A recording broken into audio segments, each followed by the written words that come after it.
Capítulo 5. O estado de presença. Não é o que você pensa que é. Você continua falando que o estado de presença é a chave. Acho que compreendo a ideia mentalmente, mas não sei se alguma vez vivenciei esse estado. Imagino o que seja. É do jeito que eu penso ou é algo completamente diferente? Não é o que você pensa que é. Não podemos pensar sobre a presença, nem a mente pode entendê-la. Compreender a presença é estar presente. Faça uma experiência rápida. Feche os olhos e diga: imagino qual será o meu próximo pensamento. Depois fique bem alerta e espere pelo próximo pensamento. Haja como um gato espreitando o buraco do rato. Que pensamento será que vai sair do buraco do rato? Experimente já. E aí? Tive de esperar bastante tempo até que surgisse um pensamento. Exatamente. Enquanto estamos num estado de presença intensa, estamos livres do pensamento. Estamos quietos, embora estejamos alerta. No instante em que a consciência desce abaixo de um certo nível, os pensamentos surgem aos borbotões. O ruído mental volta a aparecer e perdemos a serenidade. Estamos de volta ao tempo. Para testar o grau de presença, alguns mestres Zen tornaram-se conhecidos por se aproximarem dos alunos por trás e de súbito atingi-los com um bastão. Que susto! Se o aluno estivesse totalmente presente e em estado de alerta, se tivesse mantido seu lombo cingido e sua lamparina acesa, que é uma das analogias de que Jesus se utiliza para falar da presença, o aluno teria percebido o mestre se aproximar e o teria imobilizado ou se desviado para o lado. Mas se o aluno fosse atingido, isso significaria que estava mergulhado em seus pensamentos, o que quer dizer ausente, inconsciente. Para nos mantermos presentes no dia a dia, ajuda muito estarmos profundamente enraizados dentro de nós.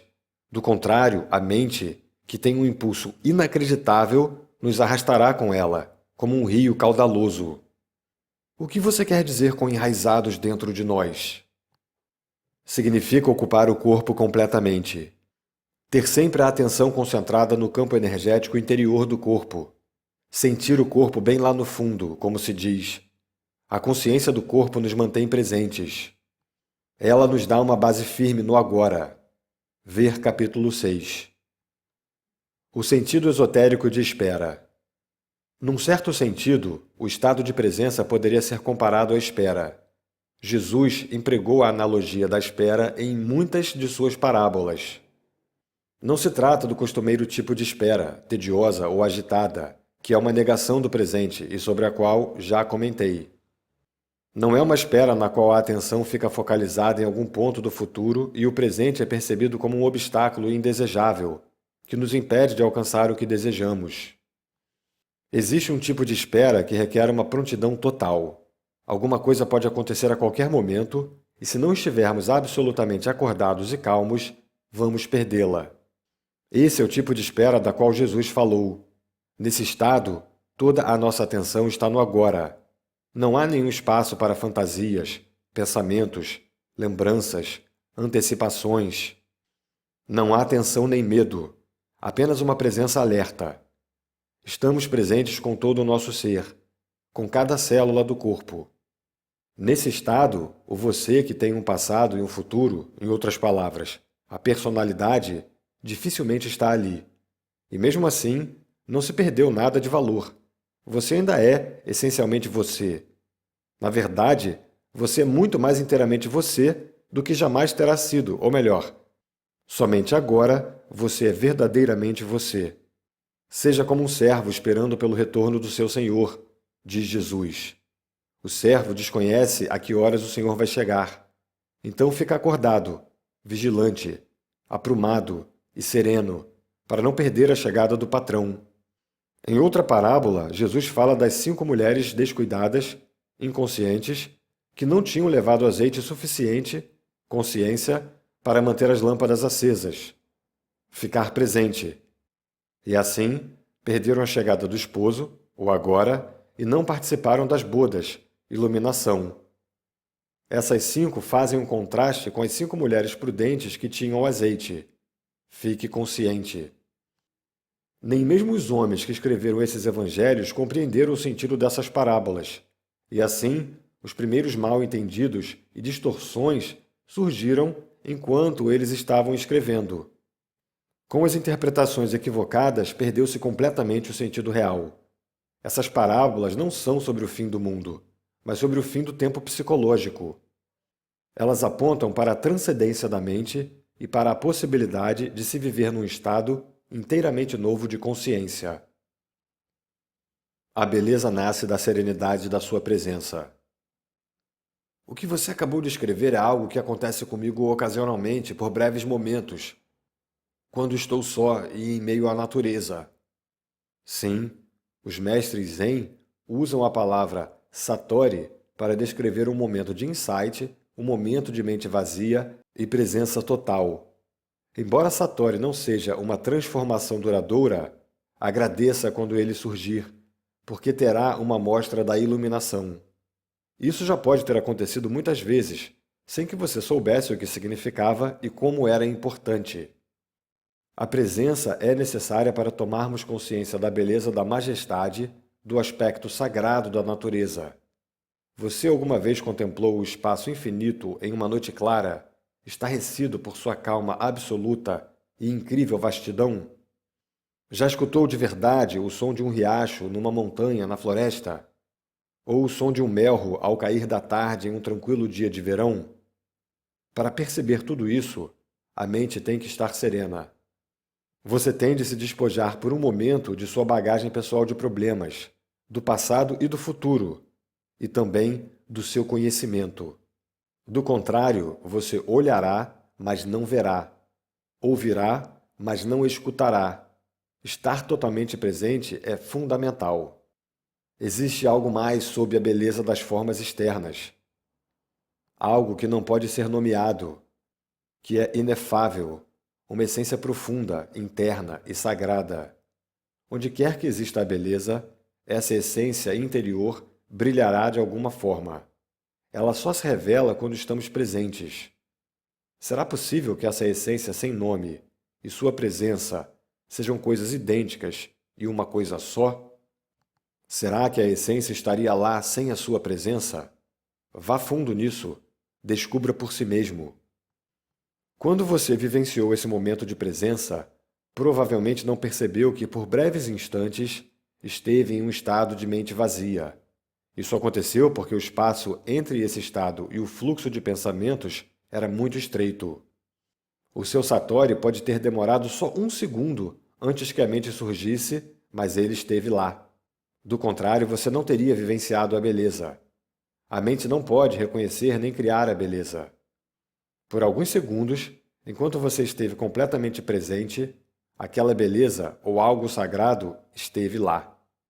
O pequeno espaço, sua falta de vigilância e a falha no estado de alerta impediram que você visse a diferença fundamental entre a percepção, a consciência da beleza sem pensamento e a nomeação e interpretação disso como um pensamento.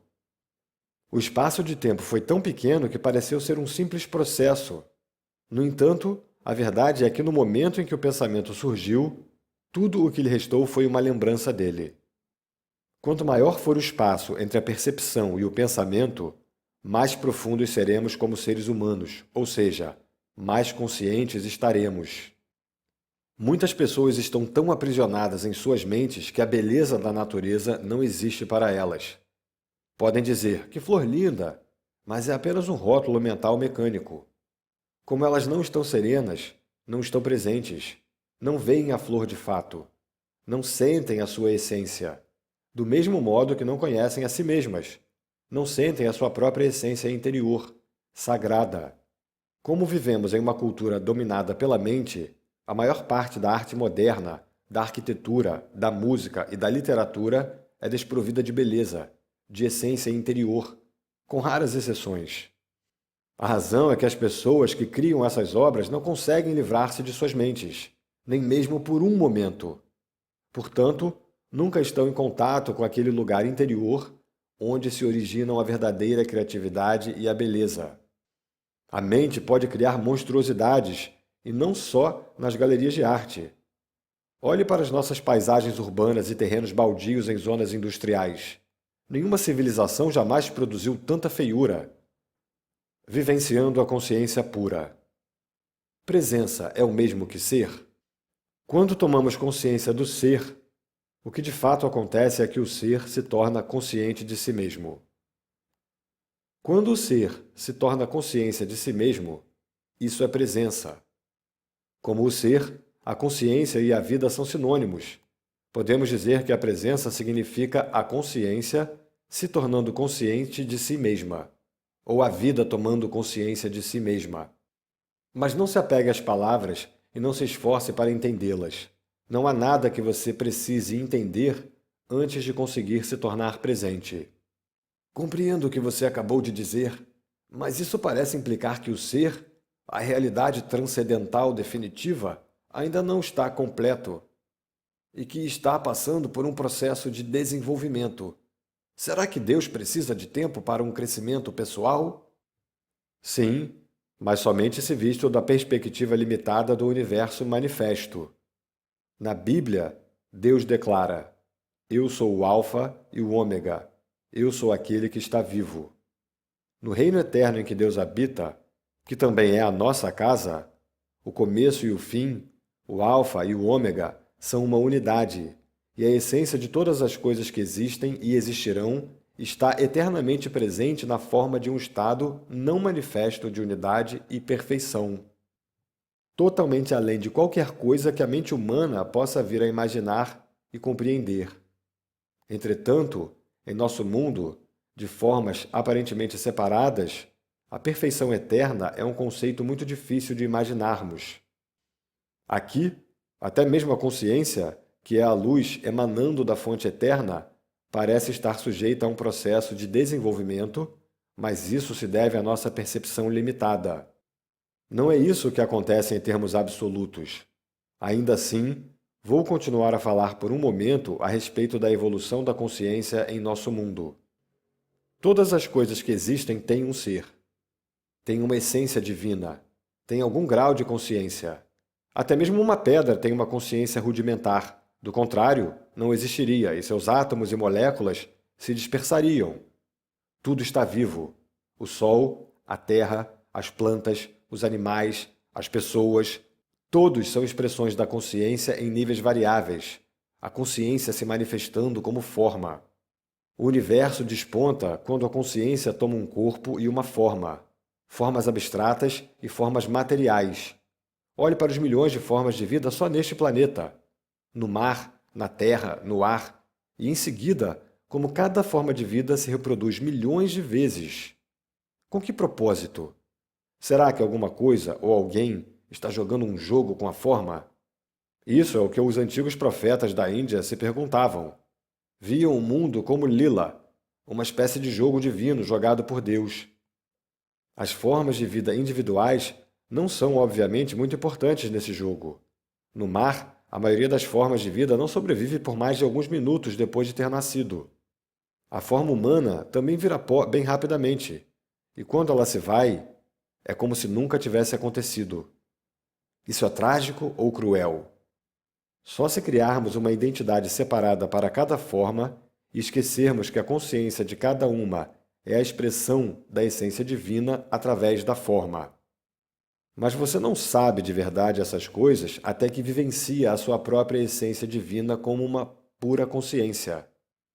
Se um peixe nasce no seu aquário e você lhe dá o nome de John, escreve uma certidão de nascimento, conta-lhe a história da família dele e 2 minutos depois o vê sendo engolido por outro peixe, isso é trágico. Mas só é trágico porque você projetou um eu interior separado onde não havia nenhum. Você se apoderou de uma fração de um processo dinâmico, uma dança molecular, e fez dela uma entidade separada.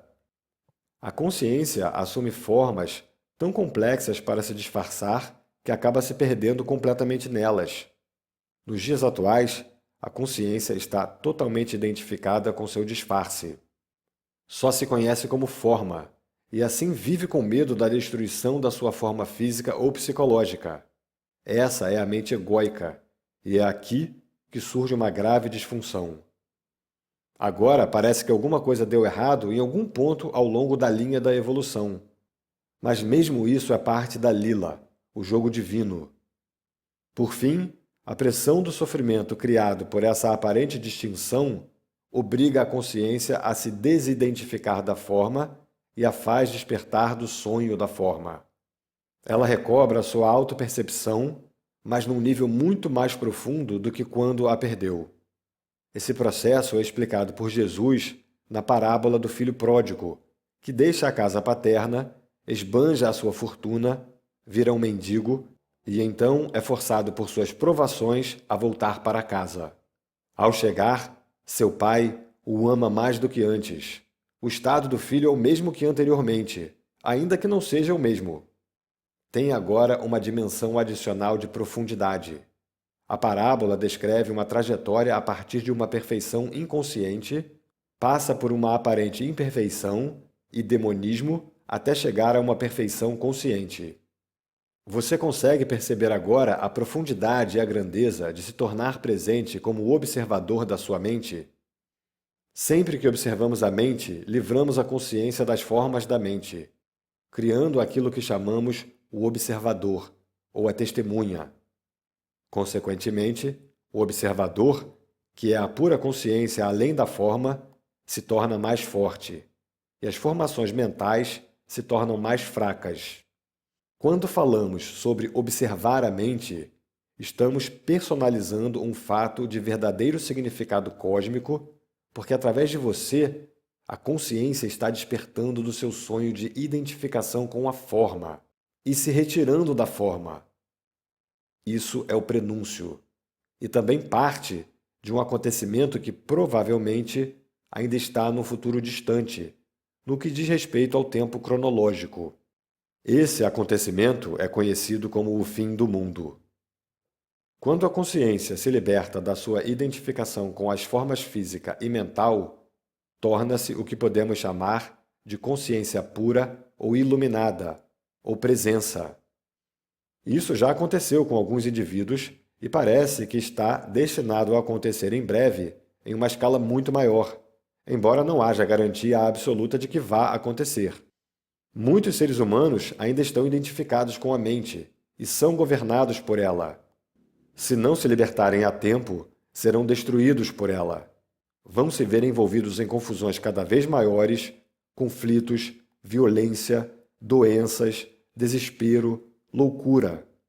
A mente se transformou em um navio que naufraga. Se você não pular, vai naufragar com ele.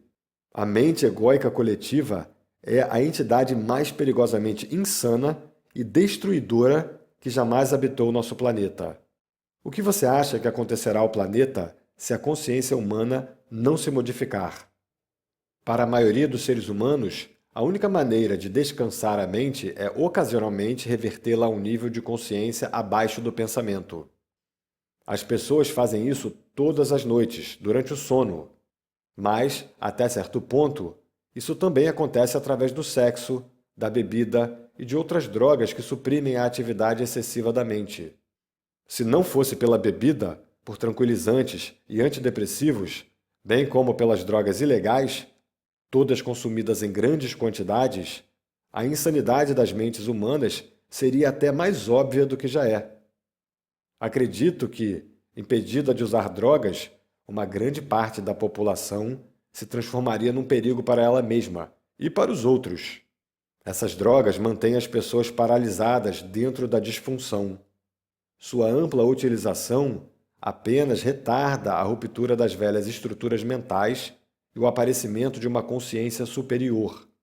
Enquanto os usuários individuais puderem obter algum alívio da tortura diária a eles infligida por suas próprias mentes, estarão impedidos de gerar uma presença consciente o bastante para se elevarem sobre o pensamento e, assim, encontrar a verdadeira libertação.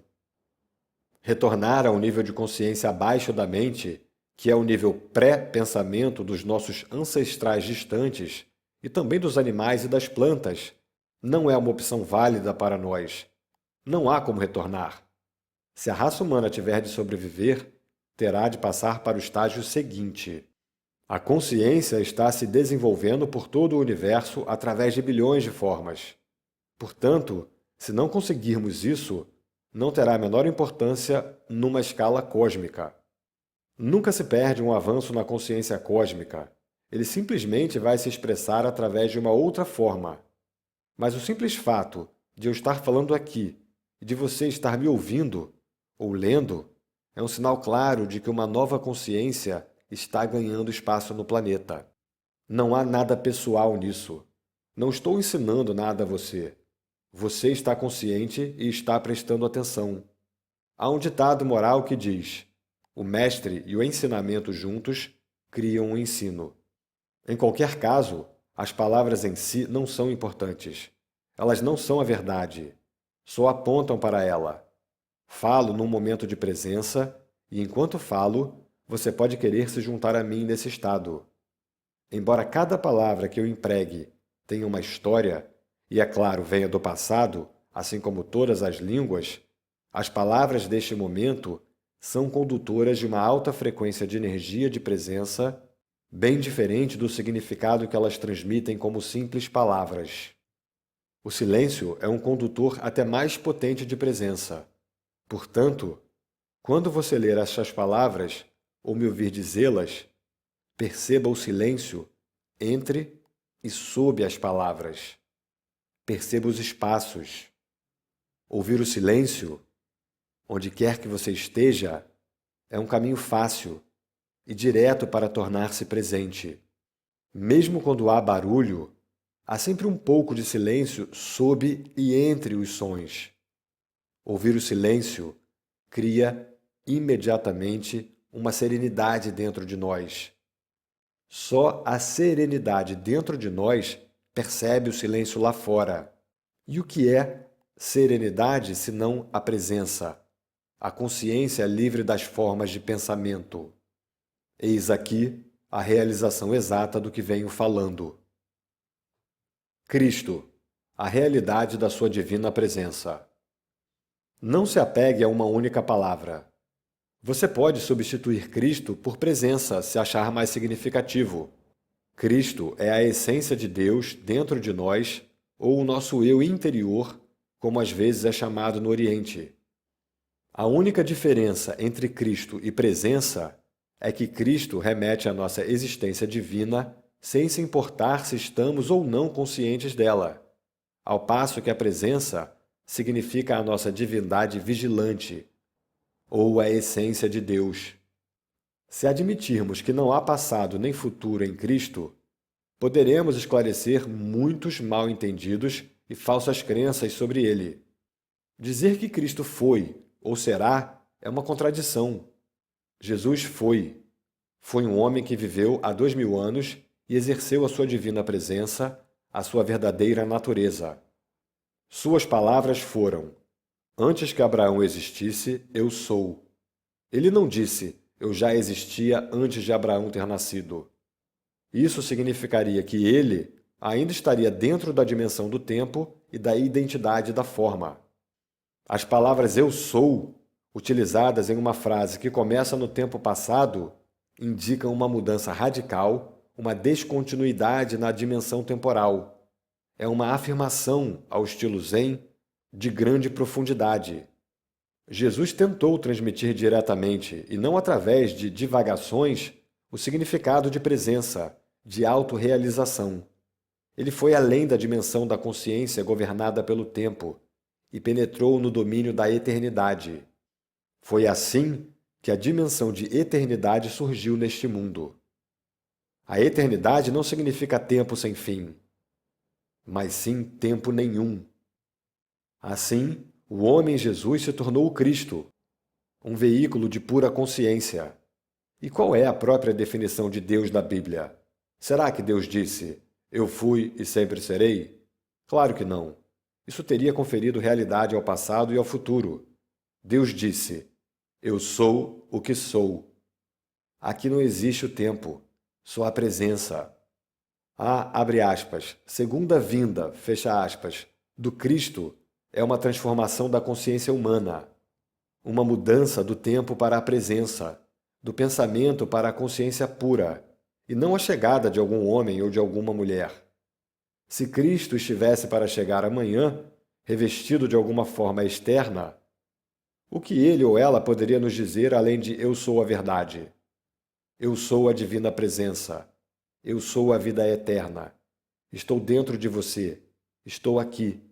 Eu sou o agora. Nunca personalize Cristo. Não dê uma forma de identidade a Cristo. Avatares, mães divinas, mestres iluminados, os pouquíssimos que realmente são, não têm nada de especial como pessoas. Como não têm de sustentar o ego, defendê-lo ou alimentá-lo, são mais simples do que as pessoas comuns. Qualquer pessoa com um ego forte os olharia como insignificantes ou, mais provavelmente, nem os veria. Se você for atraído por um professor iluminado, é porque já existe presença bastante em você para reconhecer a presença no outro.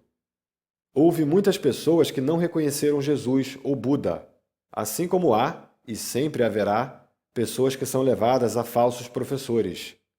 Egos são atraídos por grandes egos. A escuridão não consegue reconhecer a luz. Portanto, não acredite que a luz está fora de você ou que ela só pode vir através de uma forma específica. Se só o seu mestre for a encarnação de Deus, quem é você então? Qualquer espécie de exclusividade é uma identificação com a forma. E a identificação com a forma significa o ego. Não importa quão bem disfarçado ele esteja. Utilize a presença do mestre para ver um reflexo da sua própria identidade por trás do nome e da forma, e para se tornar mais intensamente presente. Em pouco tempo, você verá que não existe nenhum meu ou seu na presença. A presença é única. O trabalho em grupo também pode ser de grande utilidade para intensificar a luz da nossa presença. Um grupo de pessoas atingindo juntas um estado de presença gera um campo de energia de grande intensidade.